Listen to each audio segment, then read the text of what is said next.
아멘. 하나님을 믿으면서 우리는 하나님의 복을 받기를 다 소원하고 원합니다.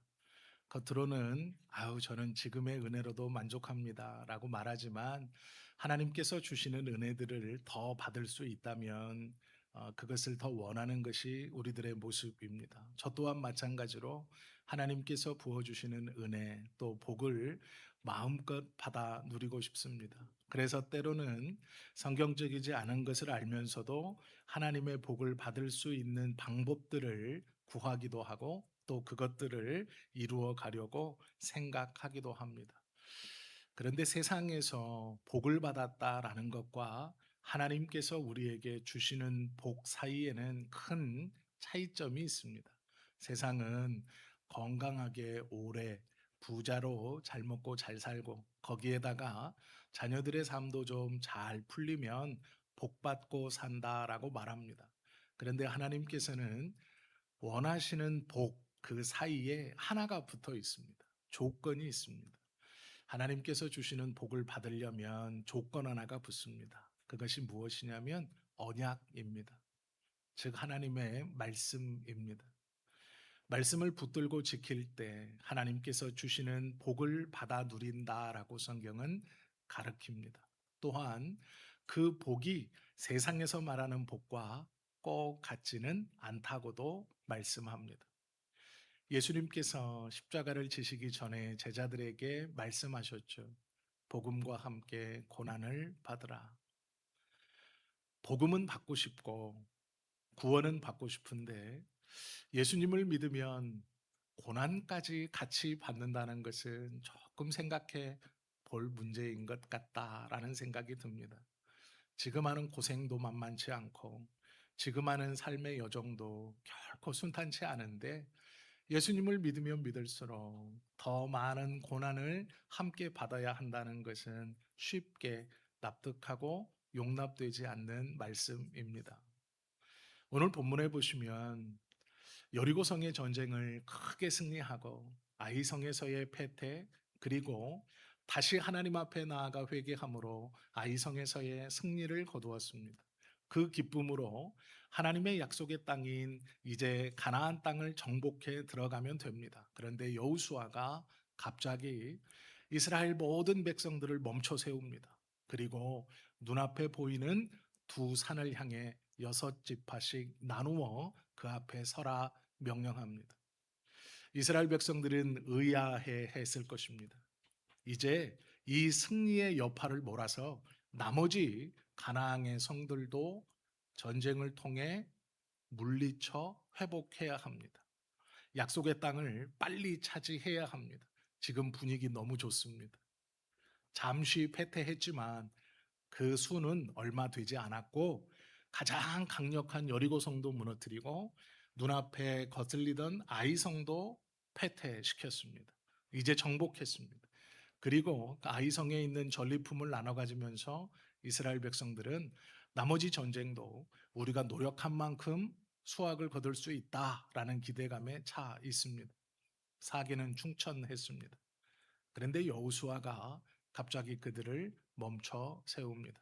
그리고 과거 모세가 했던 말을 기억하고 그 말을 읊조리고 읊기 시작합니다. 신명기 11장 29절에 보면 모세가 이스라엘 백성들에게 이렇게 약속했습니다.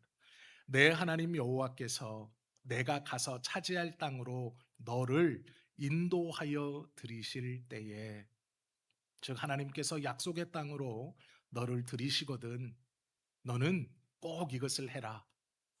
너는 그리심 산에서 축복을 선포하고 에발에서 저주를 선포하라 말합니다. 그것만이 아니고 어떻게 구체적으로 말할 것인가? 신명기 27장에 보면 이렇게 기록되어 있습니다.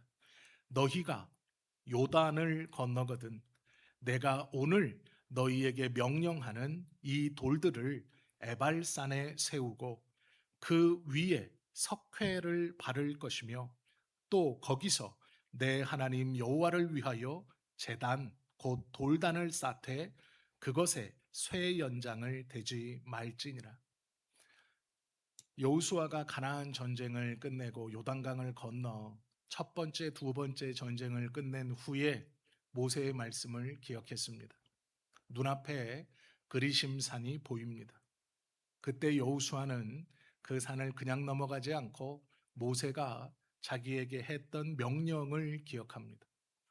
그리심 산이 보이거든 그 그리심산 축복을 선언하는 그리심산에 올라가서 하나님의 축복을 선언하라. 그러면 이스라엘 모든 백성이 그 산 아래에서 하나님의 축복의 내용을 들을 것이다. 너무 좋죠. 하나님께서 우리에게 복 주신다는 약속을 선포하는 곳입니다. 너무 좋죠. 그런데 그 전에 할 일이 하나 더 있습니다. 저주를 선포하는 에발산으로 올라가 그곳에 단을 쌓고 여호와 앞에 제사를 지내라라는 것입니다. 우리들이 원하는 건 복입니다. 하나님의 은혜입니다. 축복입니다. 하나님의 축복의 말씀을 듣고 축복의 말씀을 붙들고 그 축복의 말씀을 향해 가고 싶습니다. 약속되어 있는 것입니다. 가기만 하면 될 것 같습니다. 그런데 그 전에 하나 해야 하는 것이 있습니다.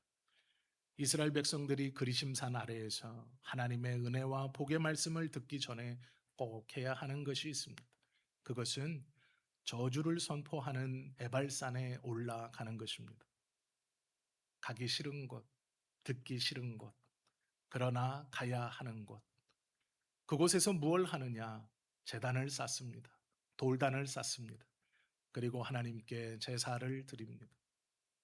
전쟁에 승리해서 한참 기분 좋은 이스라엘 모든 백성에게 여호수아가 명령합니다. 저주를 선포하는 에발산으로 올라가야 한다. 그리고 모세가 명령했던 돌들을 가지고 와라. 이제 그것으로 제단을 쌓자. 그 다음 두 가지 제사를 드립니다. 먼저는 번제입니다. 번제는 죄인이 하나님 앞에 자신의 죄를 용서해 달라고 드리는 제사입니다. 이스라엘 백성들은 의인들이 아닙니다. 잘난 사람, 온전한 사람들이 아닙니다. 이스라엘 백성들은 모두 아간과 같은 사람들입니다. 자격 없고 가질 권한이 없는 사람들입니다. 그러나 그들이 하나님의 은혜로 약속의 땅을 물려받게 되었고 이제 그 약속의 땅에 들어가게 되었습니다. 그 전에 먼저 기억하고 해결해야 할 것이 있습니다. 먼저 기억해야 할 것은 자신의 위치입니다.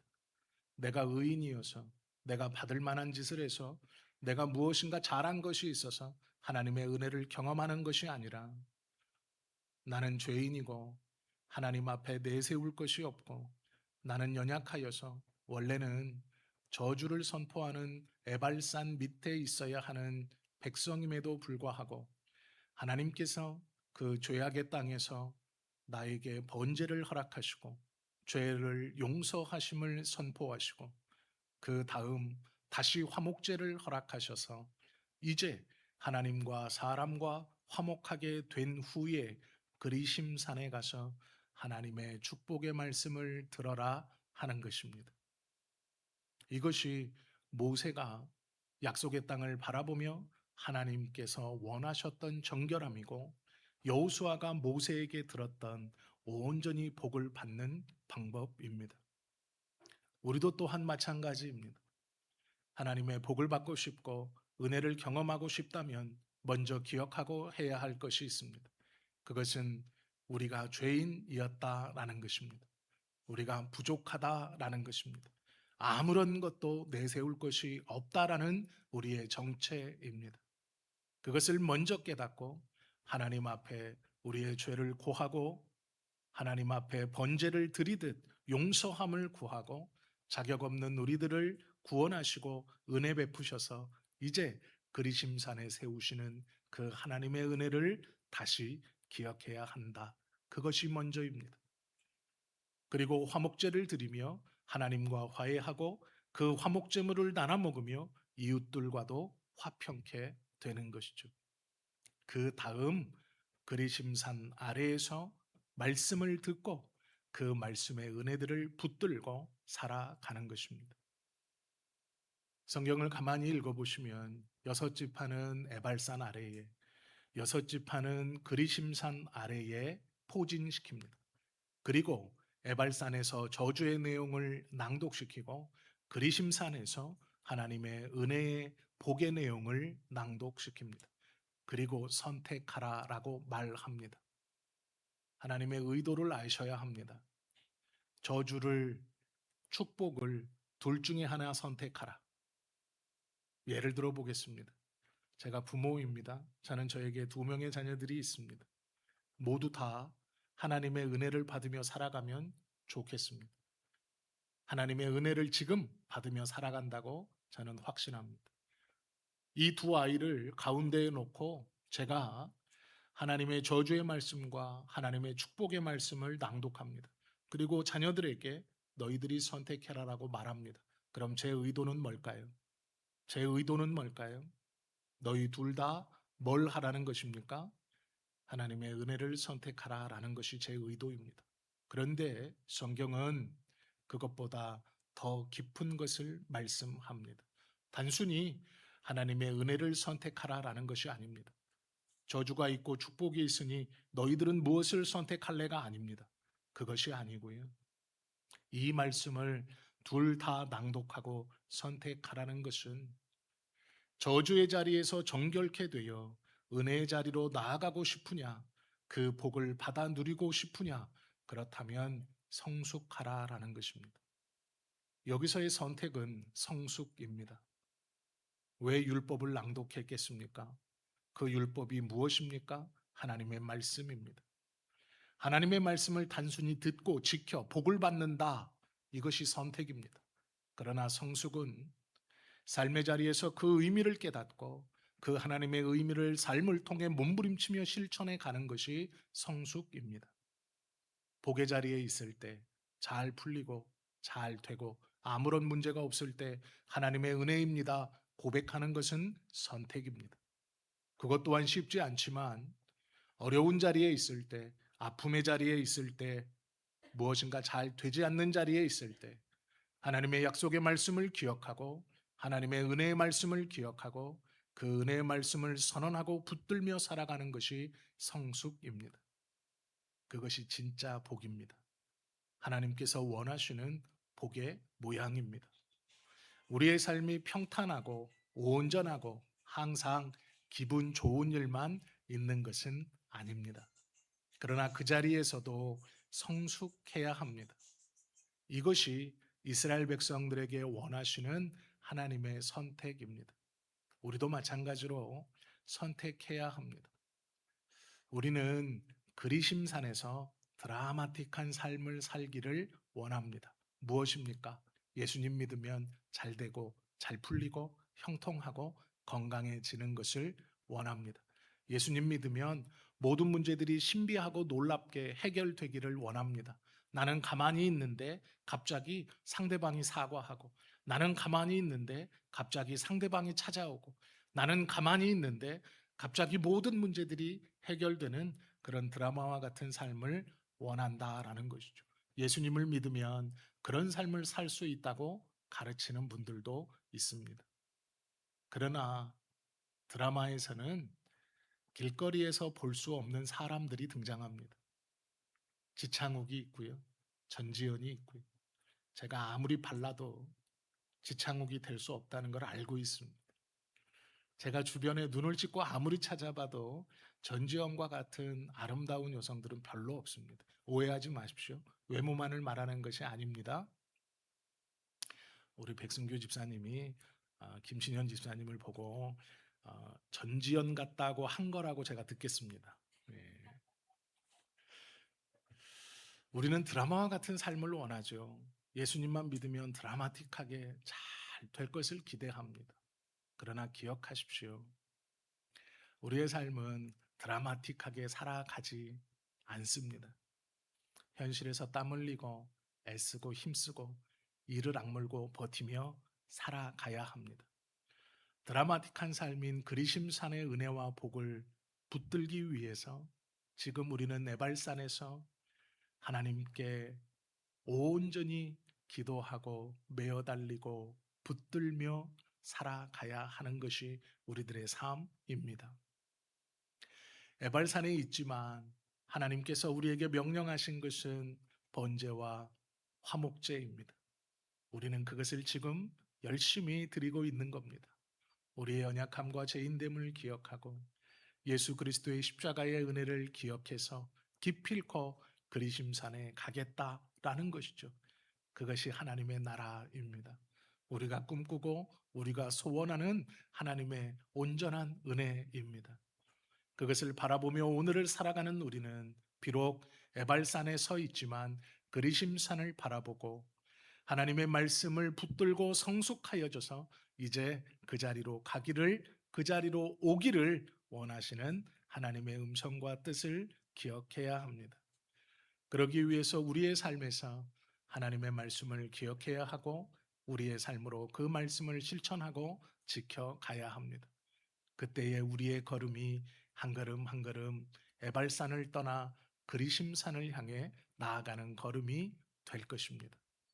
멍하니 서서 한쪽만을 바라보며 아무것도 하지 않는 삶이 아니라 한 걸음 한 걸음 그 어려운 검을 내딛고 에발산에 있지만 그리심산을 꿈꾸고 바라보면서 하나님 앞에 몸부림치는 삶, 그것을 하나님이 온전히 기뻐하시고 원하시는 우리들의 삶의 모습이다라는 것이죠.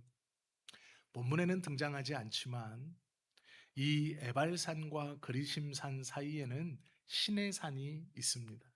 신의 산이 어떤 산입니까? 모세가 하나님의 말씀을 받은 산입니다. 신의 산은 이스라엘 백성들을 끌고 출애굽한 모세가 그 백성들을 놓고 하나님 어떻게 해야 됩니까? 라고 할 때 하나님께서 걱정하지 마라. 내가 너희와 함께 있다는 증거와 내가 너희에게 약속한 것을 이루겠다는 증거로 주신 십계명의 언약을 받은 산이 신의 산입니다. 오늘 우리가 읽었던 이 5절에 모세라는 이름이 5번 등장합니다. 무엇을 강조하기 위함입니까? 언약입니다. 하나님의 언약입니다. 우리가 에발산에 서서 막연히 그리심산을 그리워하고 그리심산을 소원하며 내가 가야지 한다고 가는 것이 아닙니다. 갈 수 있는 유일한 방법은 신의 산의 약속을 기억하는 것입니다. 하나님의 약속, 하나님의 말씀, 하나님의 율법을 붙드는 것입니다. 그것을 지켜가고 그것을 이루어가고 그것을 하나하나 실천해가는 삶, 즉 에발산에서 그리심산을 그리워하며 신의 산에서의 하나님의 약속을 기억하는 것, 그리고 그것을 지켜가는 삶, 그 삶이 걸음걸음을 걸어가는 삶입니다. 우리에게는 그리심산으로 걸어간다는 증거가 있어야 합니다. 그 증거가 무엇입니까? 신의 산의 약속을 기억하는 것입니다. 하나님의 말씀을 기억하는 것입니다. 하나님의 의도를 마음 깊이 새기고 잃어버리지 않는 것입니다. 하나님은 우리가 변화되기를 원하십니다. 하나님의 복을 받아 삶을 변화시키는 변화가 아니고 하나님의 말씀을 받아 우리의 심령이 온전히 변화되는 변화입니다. 우리는 드라마틱한 삶을 원합니다. 그렇다면 신의 산의 언약의 말씀을 기억해야 합니다. 하나님의 뜻을 마음에 품고 잊어버리면 안 됩니다. 그 하나님의 뜻을 우리는 다 알고 있습니다. 어떻게 살아야 하는가? 무엇을 위해 살아야 하는가? 어떻게 쫓아가야 하는가? 우리는 이미 알고 있습니다. 알고 있는 것을 가지고 바라만 보는 것이 아니라 지켜가기 위해 한 걸음 한 걸음 전진해야 합니다. 그렇다면 마침내 우리는 에발산에서 떠나 그리심산 아래에 하나님의 은혜의 말씀을 듣고 그 은혜의 말씀에 감격하고 감사하는 삶의 마지막을 맞이하게 될 것입니다. 예수님께서 오시는 그날 우리에게 말하시는 말씀은 내가 그리심산에 있으니 잘했다라는 말씀일 것입니다. 이 음성을 듣는 저와 여러분 다 되시기를 예수님의 이름으로 축원합니다.